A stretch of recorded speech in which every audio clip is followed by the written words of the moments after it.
Bom dia, A paz. estamos aqui hoje nessa sexta-feira, né? Dia 5 de setembro de 2025, são 9 horas e 20 minutos, né? Estamos aqui em São Paulo com um céu azul, em torno de 18 graus, o tempo vai estar quente hoje também, né? E como eu sempre falo, né? Agradecemos a Deus pela oportunidade do trabalho que Ele nos deu, de divulgar a palavra dEle, de gravar as mensagens sempre que Ele nos ordena.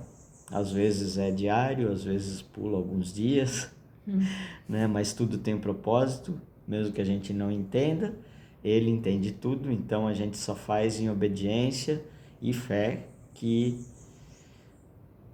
a intenção nossa é sempre que a gente esteja fazendo o melhor para Ele, para a honra e glória do nome dEle, né?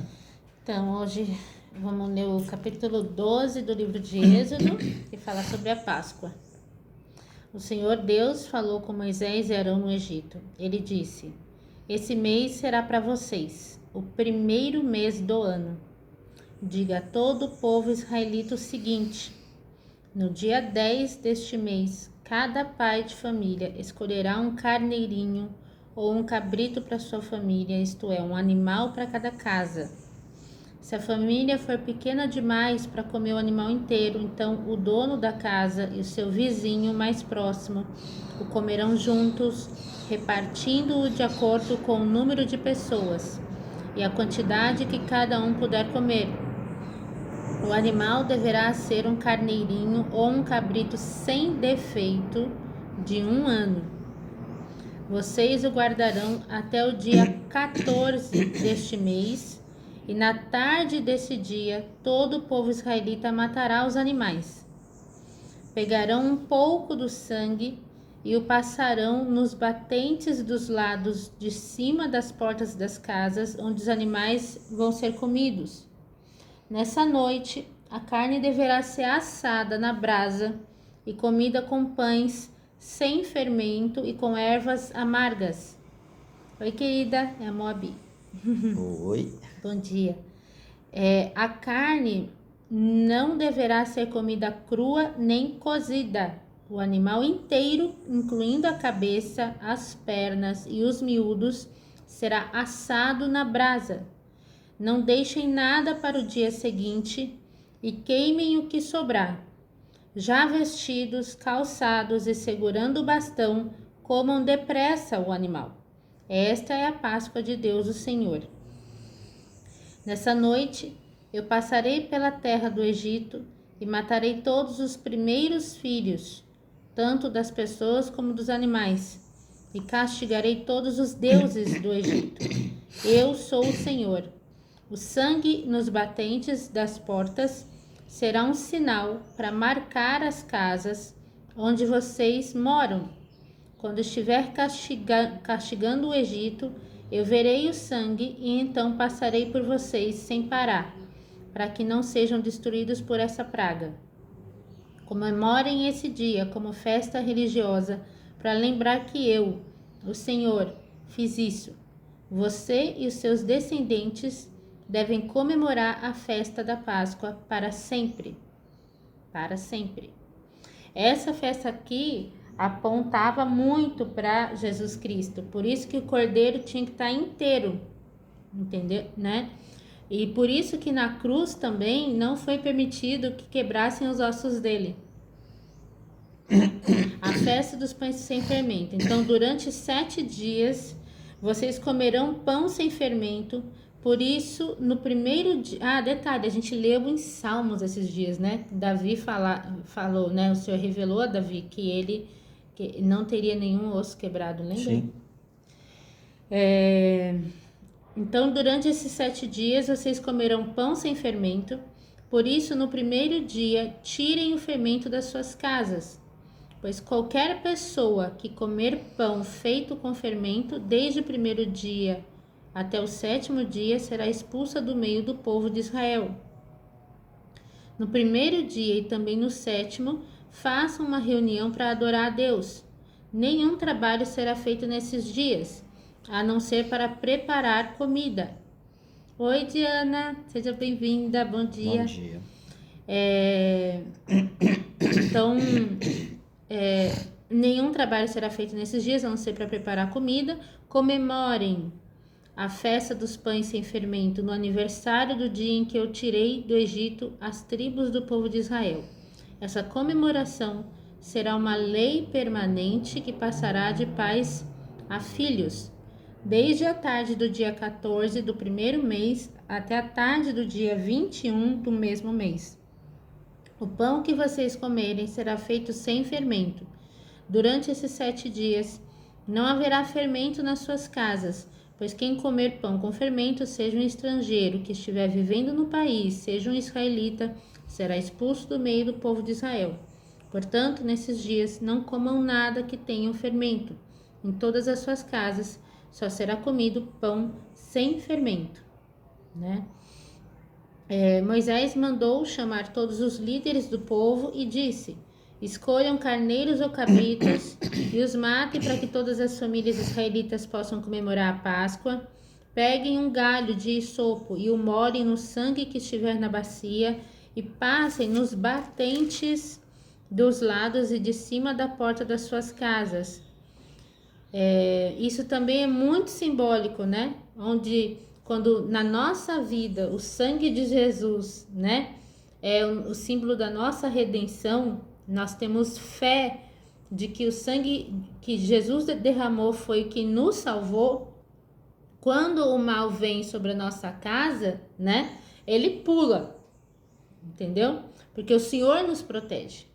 A nossa fé no sangue derramado de Cristo é que nos protege, né? Então tem essa simbologia também. Só tem uma coisa que também é simbólico. Ele pede para passar o sangue nos batentes superior e laterais. Cristo foi colocado uma coroa de espinhos e cravado superior e laterais. Sim. Né? Então, só para... tudo tem um significado, né? Então, hoje, como cristãos, nós não comemoramos a Páscoa olhando para trás, né? Não. A gente comemora a Páscoa olhando para frente. Por quê? Porque o Senhor veio e morreu por nós para que ali na frente, né? Quando Ele voltar, né? Todos nós estaremos a salvo graças à crença no sangue que Ele derramou, tá? Então, quando o Senhor passar para matar os egípcios, verá o sangue ali nos batentes e não deixará que o anjo da morte entre nas suas casas para matá-los. Vocês e os seus descendentes devem obedecer a essa ordem para sempre. Quando entrarem na terra que o Senhor lhes dará, como prometeu, vocês deverão continuar realizando essa cerimônia religiosa. Quando seus filhos perguntarem o que quer dizer essa cerimônia, vocês responderão: é o sacrifício da Páscoa em honra do Senhor Deus, pois no Egito ele passou pelas casas dos israelitas e não parou. O Senhor matou os egípcios, mas não matou as nossas famílias. Então os israelitas se ajoelharam e adoraram a Deus, o Senhor. Depois foram e fizeram tudo o que ele havia ordenado a Moisés e Arão. Hoje, o que simboliza o Egito nas nossas vidas, né, que é o que Deus quer matar nas nossas vidas, é exatamente a mentalidade de escravidão, a mentalidade de não ser filho de Deus, né, de ser um escravo da carne, dos pecados, entendeu? Então, tudo isso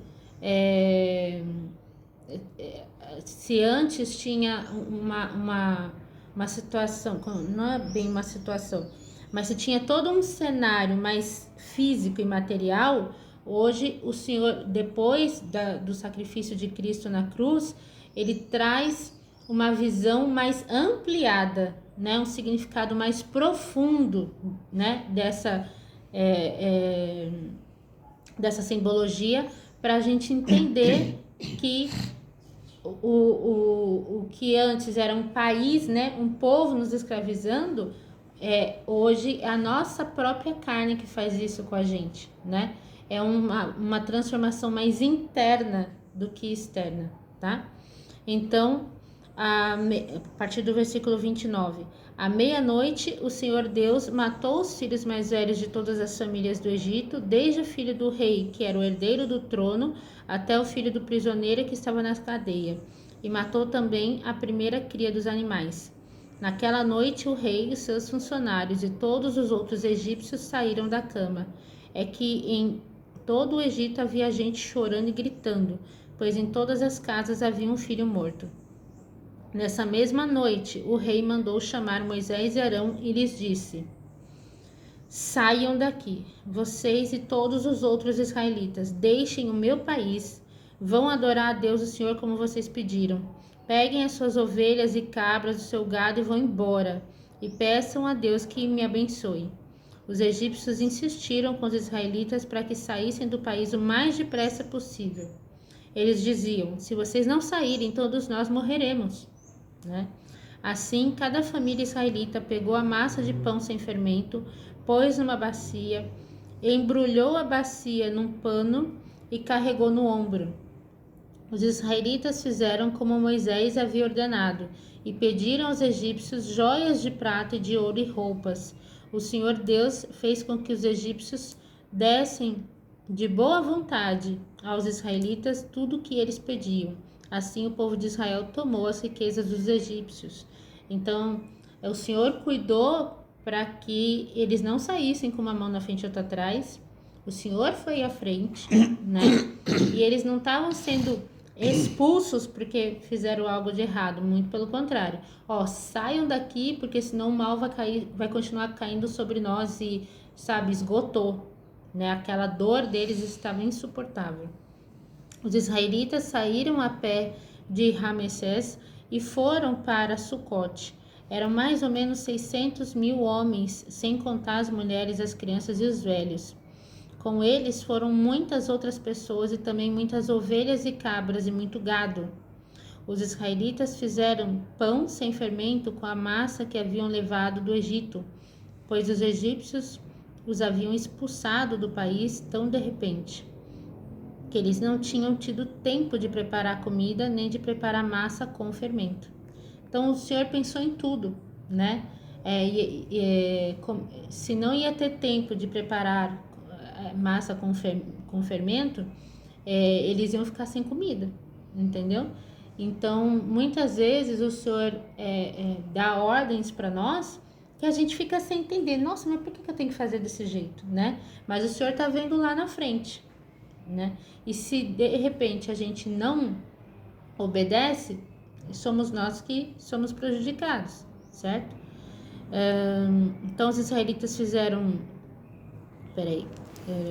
os israelitas tinham vivido no Egito 430 anos. No dia em que terminaram os 430 anos, todas as tribos do povo de Israel, do povo de Deus, o Senhor, saíram do Egito. Essa foi a noite em que o Senhor ficou vigiando para tirá-los do Egito. Ela é dedicada ao Senhor para sempre, como a noite que deverá ser comemorada por todos os israelitas. O Senhor Deus disse a Moisés e a Arão: esta é a lei para a Páscoa. Nenhum estrangeiro poderá comer a refeição da Páscoa, porém todo escravo comprado poderá comer dela depois de ser circuncidado. Os estrangeiros, tanto os que estiverem de passagem como os que estiverem vivendo no país, vivendo de salário, não poderão comer essa refeição.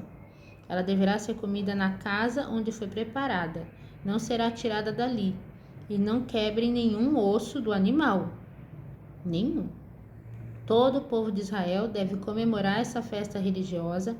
Não poderão tomar parte nela os homens que não tiverem sido circuncidados, né? Porém, se algum estrangeiro estiver morando com vocês e quiser comemorar a Páscoa em honra do Senhor, vocês deverão primeiro circuncidá-lo e também todos os outros homens e meninos da sua família. Depois ele poderá tomar parte na comemoração e será como se fosse uma pessoa nascida em Israel. A mesma lei será para os israelitas nascidos no país e para os estrangeiros que vivem entre nós. Todos os israelitas obedeceram e fizeram o que o Senhor havia ordenado a Moisés e a Arão. Naquele dia o Senhor tirou do Egito as tribos do povo de Israel. Então, qual que é o símbolo da circuncisão hoje para nós, né? É quando eu aceito, né, Jesus como meu único Salvador, e eu nasço de novo, eu sou batizada com o Espírito Santo. E aí ele grava as leis no meu coração e na minha mente, tá? Então, hoje, quando a gente vai comemorar a Páscoa, né? Olhando para a promessa de Deus, que é quando Jesus voltar, ele nos levar para viver com ele na vida eterna, deve fazer parte dessa comemoração, dessa esperança, né? Aqueles que de fato já nasceram de novo, né? Durante todo o Evangelho tem vários casos, não só no Novo Testamento, em que pessoas que não eram do povo de Deus, que foram enxertadas, né? A Ruth é um ótimo exemplo, né? Entre outros, mas lá todo o trabalho de Paulo no Novo Testamento foi exatamente para entregar as boas novas, que depois do sacrifício de Jesus, que rasgou o véu do templo, todos que não eram, né, israelitas de nascença poderiam vir a participar da bênção se convertessem, né? Porque as sementes de Deus estavam espalhadas pelo mundo inteiro e não só no povo de Deus. E esse foi um mistério, né, guardado por todo aquele tempo que Paulo agora estava revelando, certo? E nesse contexto, a gente precisa entender essa importância de, como é que eu vou comemorar algo, né? Sendo que isso ainda não é uma verdade para mim. Então, é importante ter essa conversão, né? Para quem, né? Para quem tem a semente de fato, e aí sim faz todo sentido. Mas hoje em dia a gente sabe que a coisa já deturpou geral, né? Até para muitos que são convertidos ainda estão no processo de revelação, né? Largando, né? Aquelas tradições deturpadas de o coelhinho da Páscoa, né? E tudo mais, e começando, né? A entender o significado real dessa que é uma ordenança, né? Bom, depois das pragas, né? Essa foi a derradeira. E dentro dessa passagem do capítulo 12, a gente precisa ter muita atenção, versículo por versículo. Por isso que eu peço sempre, para aqueles que têm interesse e que querem caminhar no caminho que Deus deixou, que Jesus trilhou e disse: me sigam, deixem as suas coisas, vendam tudo, peguem a sua cruz e me sigam, pois Ele é o caminho, a verdade e a vida. Desde essa época, todos os profetas tinham alguma palavra da atualidade do povo, da desobediência do povo, da misericórdia e da justiça de Deus. Isso para aquele tempo, para o tempo vindouro, o que iria acontecer se vocês não obedecerem, e aconteceu, tanto que está relatado, e o que iria acontecer lá na frente, onde estamos hoje, né? Vivemos o lá na frente que nós estamos lendo aqui. Os sinais foram descritos e hoje nós enxergamos ele, quem quiser enxergar. Mas a Páscoa aqui era uma comemoração onde não tinha um sabor de felicidade completo, porque Deus estava dizendo: isso é para vocês lembrarem do que eu fiz, e eu continuo sendo Deus, e passe de pai para filho. Por que passe de pai para filho? Porque eles tinham acabado de completar 430 anos. Quantas gerações foram desde que José do Egito, né, levou os 70 de Jacó para viver lá? Eram 600 mil homens, fora a família, A né? previsão é que eram 2 milhões de pessoas. Manuel, quanto tempo, querido. Né? Então, a previsão dos estudiosos é que Moisés estava levando 2 milhões de israelitas.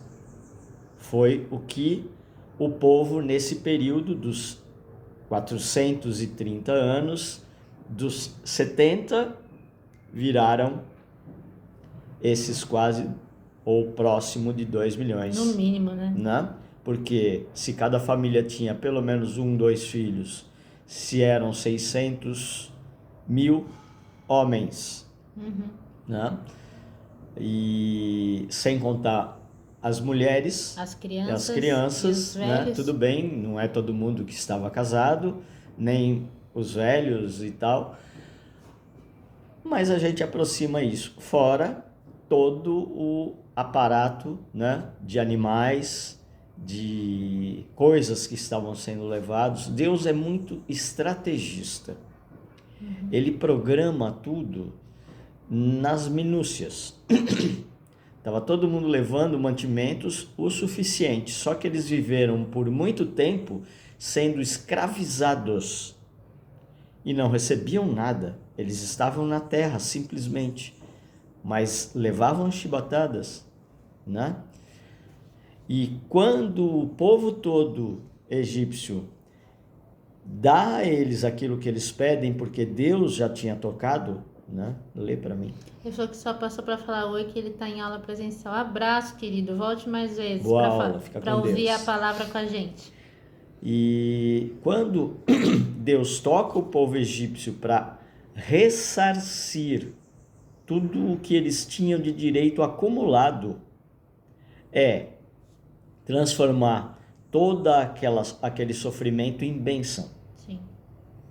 Isso é constante. Fazer justiça, né? Fazer justiça. Então, eles não estavam levando as riquezas dos egípcios, eles estavam simplesmente adquirindo e levando o que era de direito deles, que foi tirado por conta da liderança deturpada daquele faraó. E prestem atenção nos números, né? Exatamente no dia que se completaram 430 anos, né? O que a soma, não é numerologia, tá, gente? Mas 4 mais 3, 7. É um número, né, celestial. Exatamente, é um número completo para Deus, né? Que simboliza muito o divino em si. Uma outra coisa que eu quero deixar claro é essa simbologia que remete a Cristo.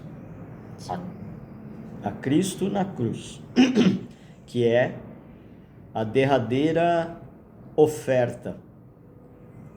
Ele se oferece como o Cordeiro único e verdadeiro, sem máculas, sem nenhum osso quebrado, e com o sangue na testa e nas mãos, né? Assim como foi pedido para marcar, né? Então, o marcar, que a gente pode remeter lá na frente em Apocalipse, o povo de Deus que quer seguir, que quer ser salvo e que se oferece para Deus, está sendo marcado, selado. E qual é esse selo? Eu não vou dizer qual que é, ou isso ou aquilo, porque cada um tem a sua... seu entendimento. Né? A sua opinião, narrativa e entendimento, né? Mas só Deus sabe qual é o filho que está selado. Eu posso falar do testemunho que eu vivi. Quando eu tive... Oi, querido Ariovaldo. Oi, beleza? Quanto tempo. quando eu tive o meu encontro pessoal com Jesus, face a face, ele colocou a testa dele na minha e disse para mim: você é minha. Ali eu senti o cheiro de Deus, né? E é essa lembrança que não sai da minha cabeça de jeito nenhum, que nos momentos de mais aflição, sabe? Ele faz eu lembrar que ele tá sempre comigo, que ele sempre vai à frente, seja qual for a situação, a mais difícil, sabe? Graças a esse selo, que não foi por esforço meu, eu não teria capacidade de poder recorrer a isso. Não, foi graça dele, tá? Não é mérito nosso, é misericórdia do Senhor, tá? Então, tem muitas teorias por aí, né? De como que é esse selamento aí. Mas eu posso falar do que eu vivi, né? E que isso se estende para nossa família, tá? Mas é aqui. Tem mais 2 pontos que eu queria falar, eu só estou tentando refletir aqui para não esquecer. Eu falei da marcação. O sangue. Ele fala muito dos primogênitos também, né? Primogênitos são os primeiros filhos homem. Né? Inclusive ele frisa isso aqui no primeiro versículo do capítulo 13. Mas a gente deixa para depois aqui, eu já me perdi aqui na...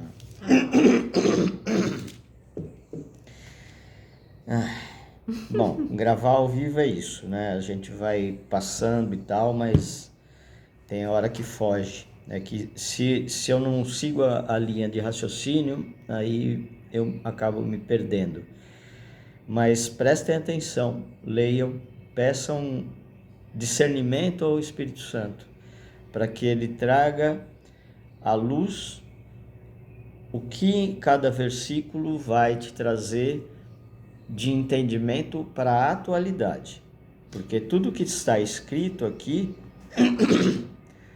relata uma história verídica que já foi comprovada e que aconteceu. Tem a ver com a circuncisão?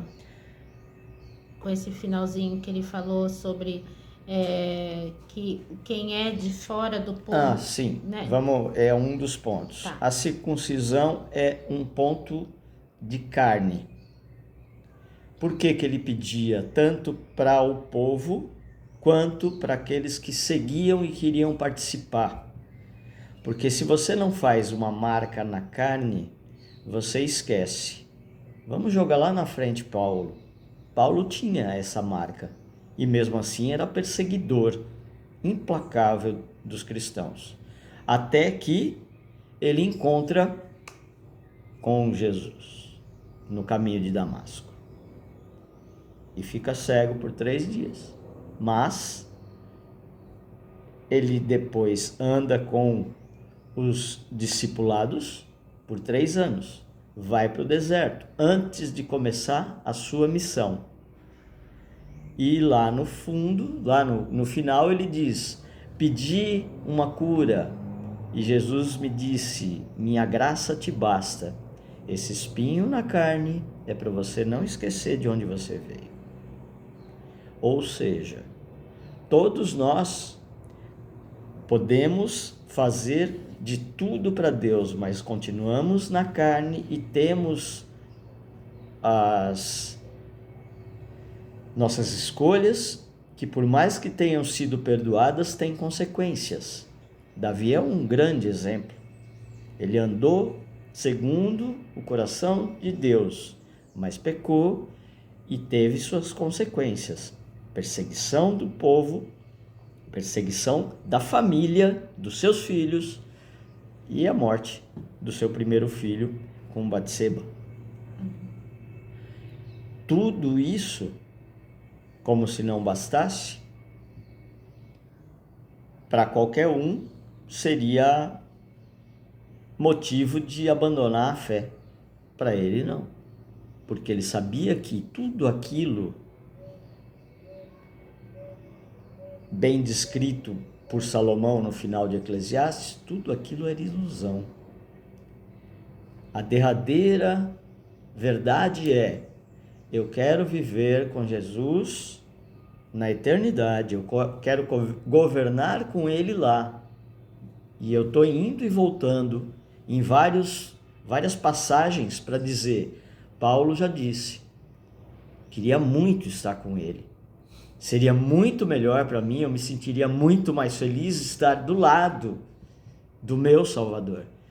Mas se aqui, na carne, mesmo no sofrimento ou na prisão, eu posso ser usado para alcançar mais vidas, pescar almas, pescar homens, como Jesus disse para Paulo, né, para Pedro no final, Paulo dizendo, se aqui eu sou útil para ele, então ok, eu não sei qual é melhor, se ficar ou se ir com ele, mas com certeza, uma hora estaremos juntos, né? Não sabemos a hora, então temos que viver a vida como se fosse o último dia, fazendo o melhor. Aqui a gente tem exatamente isso. Aquilo que Paulo e Pedro divergiam, já tinha uma resposta aqui.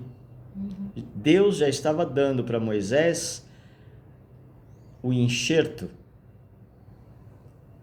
Não é a graça e a vida eterna comigo, não é só para o meu povo.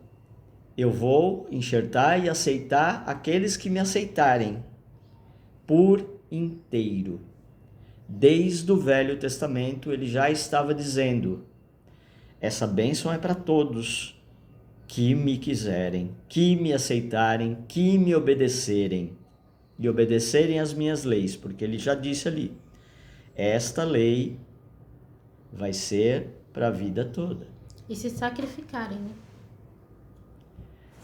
Essa é uma constante. E o sacrifício, como era antigo, era o sacrifício de alimento, porque o alimento era escasso. Então ele pedia sacrifícios difíceis. Hoje os sacrifícios de alimento, para muitos locais, é difícil. Muitas vezes a pessoa dá alguma coisa que ele acha que, puxa, é difícil isso, tirar do meu orçamento familiar um dízimo para uma obra. Eu não sei o que aquele líder vai fazer com esse dinheiro, somado com tantos outros, eles se desvirtuam. Tá, você está querendo julgar o líder e querer sentar na cadeira de juiz de Deus. É isso. O que nós temos que fazer é a nossa parte, de coração. Eu quero ajudar a obra. Se eu não tenho como fazer e tem alguém que faça, então eu ajudo de alguma forma, né? Se eu não tenho dinheiro, eu cedo a minha força, o meu conhecimento, aquilo que Deus me deu, mas é uma doação de coração. Faça para o seu irmão aquilo, como Jesus disse, né? Deus já tinha dito também, quando vocês estiverem ajudando alguém que está com fome, com sede, precisando de um agasalho no frio, visitando alguém no hospital, eu te digo verdadeiramente, vocês estão fazendo isso por mim. Alguém que precisa e que você pode dar alguma coisa, e o dar alguma coisa não é só dinheiro, né? O dar alguma coisa é se doar, fazer alguma coisa que o seu coração disse, te impeliu, te projetou a fazer. Eu sinto que eu tenho que fazer algo por aquilo, né? E hoje muitos esfriaram, mas de novo, vou lá para frente em Apocalipse. As igrejas esfriaram, as igrejas se dividiram. E as igrejas não são templos, É isso que todo mundo precisa prestar atenção. São comunidades. São pessoas. A minha igreja caminha. A minha igreja somos nós. E aí essa marcação que ele pede, né, é a marcação que Jesus disse, que ali já lembrou. Aqueles que me aceitarem, eu vou gravar na sua mente, no seu coração, as minhas leis. E vocês não vão precisar mais ler, porque o Espírito Santo vai te lembrar. Quando você escorregar ou pensar em escorregar, né, ele já vai te alertar. Esse não é o caminho. Uma outra coisa que eu queria lembrar. Essa passagem diz várias coisas numa linguagem simples. De novo, para quem não viu, esse aqui é uma tradução infantil que a gente pegou a pedido de Deus para ser uma linguagem simples, acessível. Então, muitas coisas mais robustas, peguem outras leituras e vocês vão ver como um exemplo aqui. Deus passou e matou os primeiros filhos, tanto dos egípcios quanto dos animais. Em outras traduções diz também: muitos do meu povo que não acreditaram no que foi dito também pereceram. Ou seja, aqueles que escutaram, mas não realizaram a marcação da casa, também perderam. É lógico que estavam totalmente imersos na cultura egípcia já, né? Exato, né? Fora isso, tiveram do povo egípcio que se instalou na casa dos israelitas. A própria mãe de Moisés, né? A princesa foi salva, né?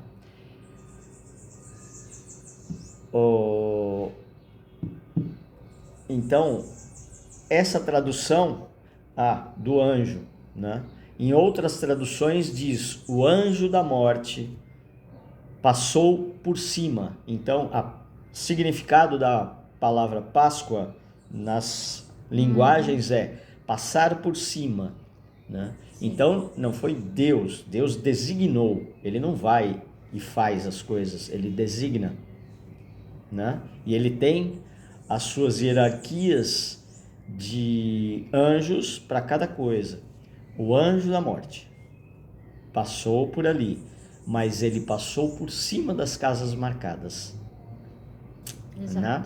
E quando a gente quando a gente fortalece a nossa fé hoje em Jesus Cristo, no sacrifício que ele fez, como Cordeiro de Deus que, né, arranca o pecado do mundo, o anjo da morte também passa por cima, né, para que a gente não seja atingido. Exatamente. Uma outra coisa que eu gostaria de complementar, que o Ralph ressaltou, é quando a gente fala do sacrifício da nossa parte. Naquela época, os alimentos, os animais, tudo isso eram extremamente importantes para aquele povo, era o sustento deles, o que para hoje não é diferente para nós, mas hoje, como eu disse, o Senhor amplificou, o Senhor subiu a régua. Então, além disso, ele também quer o nosso coração, sabe? Que é a nossa atenção. O bem mais escasso que nós temos hoje é o nosso tempo. É a nossa atenção, né?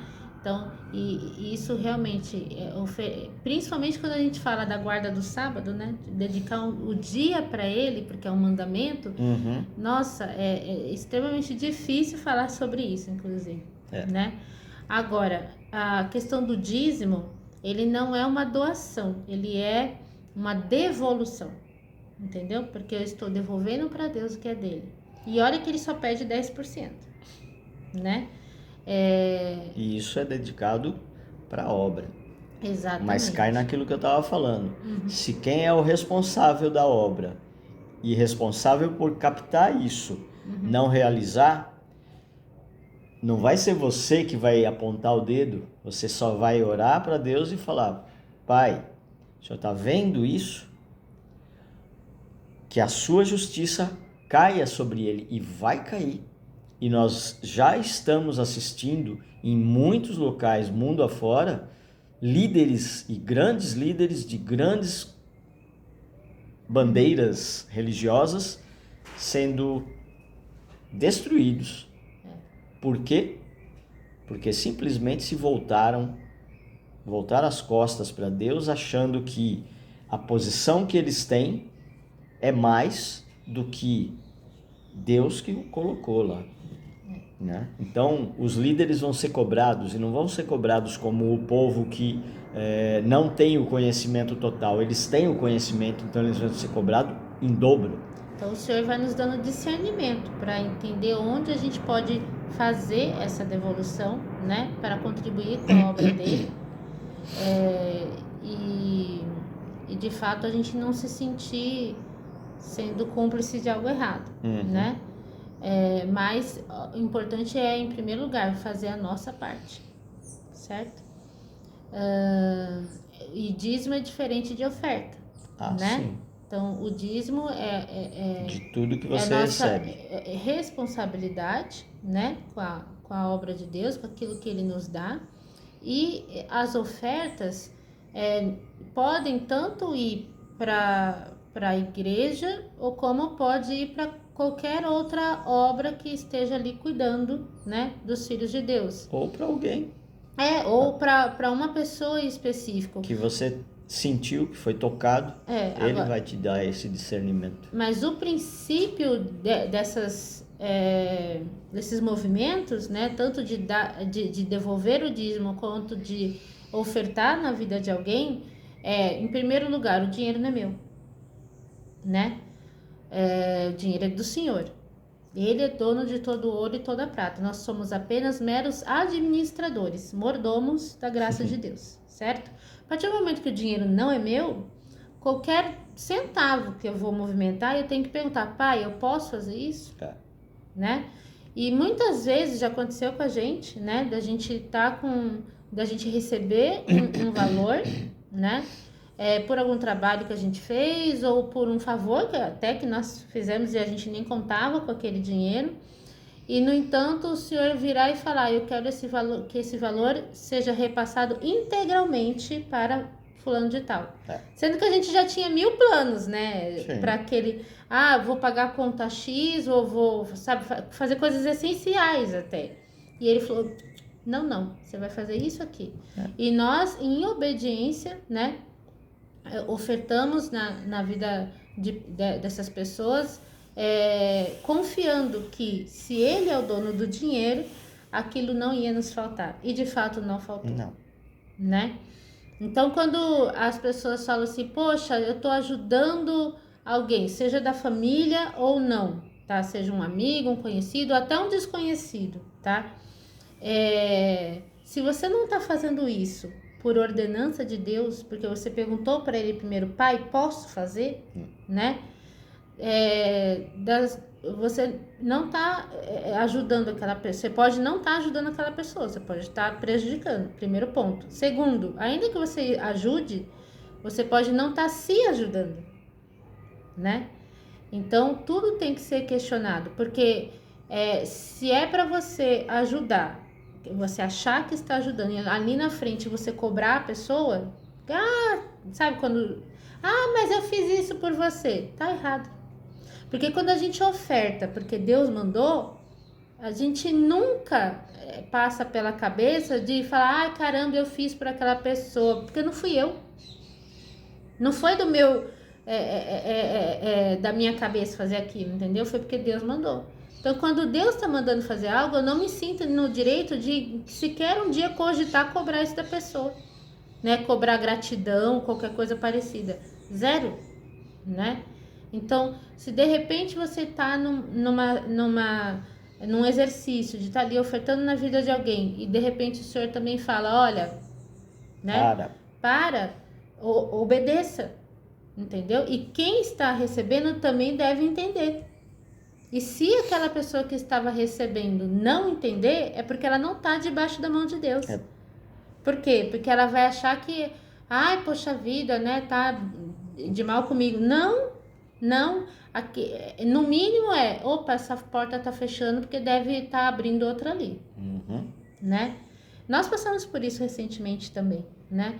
E o que cabe a tudo é gratidão, porque o Senhor nos permite administrar os bens dele, não só físicos como também de dons, né? E a gente só tem que agradecer, né? Que é tudo para honra e glória dele. Então, é muita coisa para refletir só nessa passagem, né? E a gente agradece a oportunidade de Deus e de todos que escutarem a palavra, reflitam, né? Porque Deus tem pressa. Exato. Então, fiquem na paz do Senhor, com a graça de Jesus e com a proteção do Espírito Santo, e até a próxima oportunidade. Amém.